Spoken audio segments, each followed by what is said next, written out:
Buenas tardes, mi nombre es Jesús Eduardo Ríos Ávila, estudiante de Psicología Uniminuto, en el ENRC 4464 con la profesora Patricia El Pilar. Vamos a hablar sobre la terapia de la tercera generación.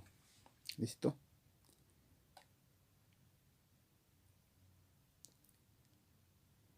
Entonces, empezamos y podemos decir, la terapia de la tercera generación. Entonces, como un concepto claro y una investigación, entonces nos dice, es un modelo terapéutico de estudios científicos que actúan sobre los pensamientos, las emociones y evalúan todo el tema de comportamientos en las personas. Entonces, estos modelos terapéuticos funcionan de la siguiente manera.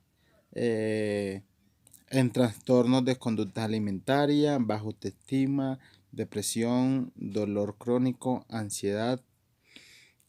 Entonces, ¿qué se implementa en los modelos de intervención de tercera generación?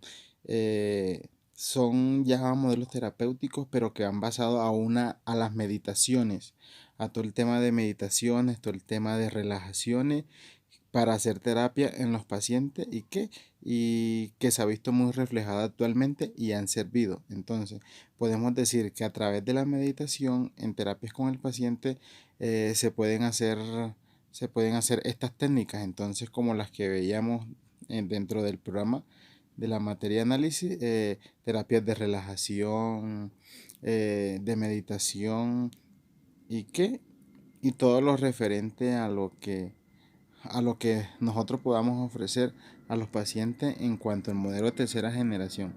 ¿Listo? Eh, Nos dice que también nos ayudan a moldear los pensamientos negativos. Estos pensamientos negativos que generan sufrimientos en las personas que no lo saben controlar, entonces nos ayudan, ¿sí? Se hacen intervenciones con terapias de relajación, como decía, y entrenamientos de autógenos. Entonces podemos decir que sus orígenes, entonces estamos hablando de la terapia de tercera generación, pero entonces sus orígenes se da a lo largo de la historia, que dominan la actualidad con conductas caracterizadas por realizar aproximaciones monistas, directas, objetivas, racional, estudio del comportamiento humano y una de las principales características es comportamientos y las conductas, ¿sí? Pero listo, entonces estamos hablando de la tercera generación. Pero entonces yo quiero hablar sobre cómo comienza la primera, segunda generación para llegar donde estamos hablando ahorita en estos momentos, que es la tercera generación. Entonces, en consulta la primera generación nos dice, surge en la década de 1950 como una oposición a algunos términos de investigaciones y aportes contrarios al psicoanálisis. Entonces va en una oposición al psicoanálisis, ¿sí me entiende? Entonces su principal objetivo es instaurar terapias psicológicas sustentadas en principios científicos como del condicionamiento clásico por Iván Pavlov y condicionantes operantes por Skinner. Entonces vemos que ahí entra el condicionamiento clásico y condicionamiento operante, que son unos grandes precursores en el conductismo, ¿sí? Entonces, eso nos habla la terapia de la primera generación.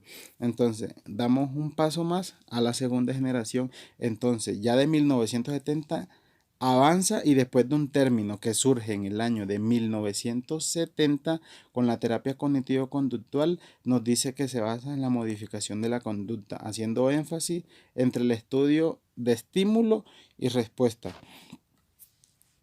de estímulo y respuesta. Entonces, ya después de estos orígenes de la terapia de primera y segunda, nos enfocamos en la que estamos desarrollando en estos momentos, que nos habla principalmente en las características y objetivos de las terapias de tercera generación.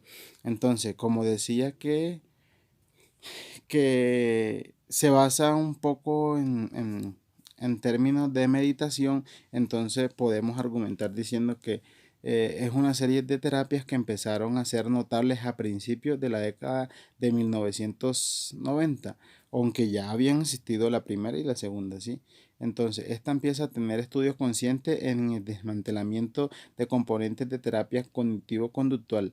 Estos hallazgos conductuales fueron tomadas con terapias centradas en sí misma. Entonces, dentro de esas terapias tenemos las principales que abarcan en esta tercera generación y son las terapias de aceptación y compromiso, psicoterapia analítica y funcional, terapia de conducta dialéctica, terapia conductual integrada de pareja, terapia de activación conductual, terapia cognitiva en base de mindfulness, y otras variantes de la terapia de la cognitivo-conductual.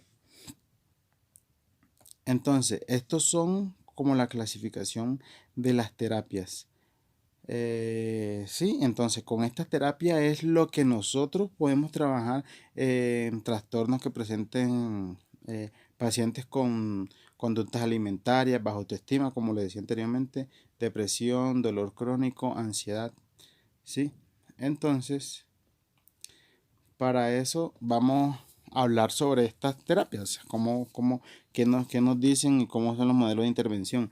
Entonces, dentro de la terapia de aceptación y compromiso nos dice que aquí las personas aprenden la habilidad, la habilidad de contextualizar los eventos privados, ayuda a clarificar lo que realmente les importa al paciente en su vida, lo que en el fondo valoran y lo que adquieren compromiso con los cambios necesarios que tienen que hacer cuando realizan cada acción.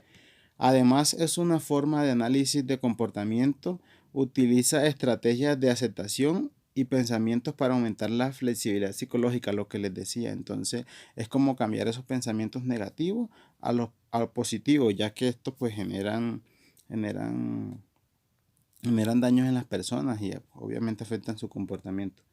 Esta terapia implica una serie de ejercicios prácticos para hacer y salir del poder y la importancia en el daño emotivo y cognitivo, ¿sí? Entonces seguimos sobre la terapia de activación conductual. Bueno, entonces, ¿qué nos habla esta? Nos dice, es desarrollar sobre bases contextuales y funcionales lo que se refiere a condiciones que ocasionan esta conducta y qué consecuencias generan repercusiones en la vida de la persona. De esta manera se evalúan los acontecimientos que aparecen en la vida del paciente como la respuesta en los modelos conductuales.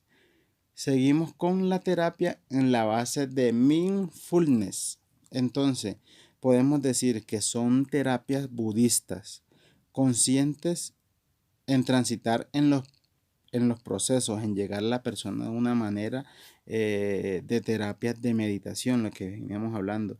Esta práctica sirve para para trabajar en la persona y trabajar en las emociones negativas, o sea, trabajar en las emociones negativas, obviamente, ¿para qué? Para mejorar la calidad de vida de las personas, ¿sí? Sirve también como estamos en la parte de la meditación, entonces como reflejo podemos encontrar el control en la ansiedad de las personas.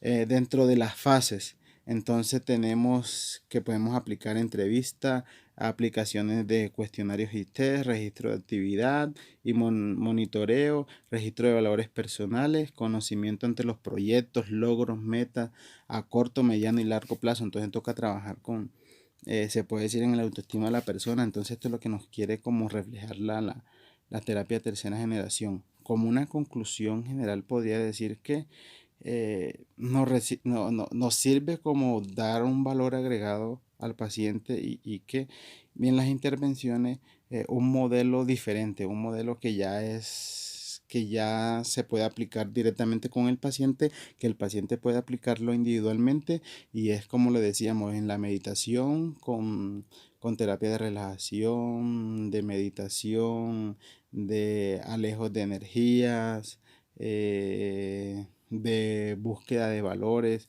de refuerzos, retirando lo negativo a lo positivo. Eh, entonces espero haya sido de su claridad. Les agradezco. Entonces, eso en cuanto en cuanto a una base de la terapia tercera generación. Gracias.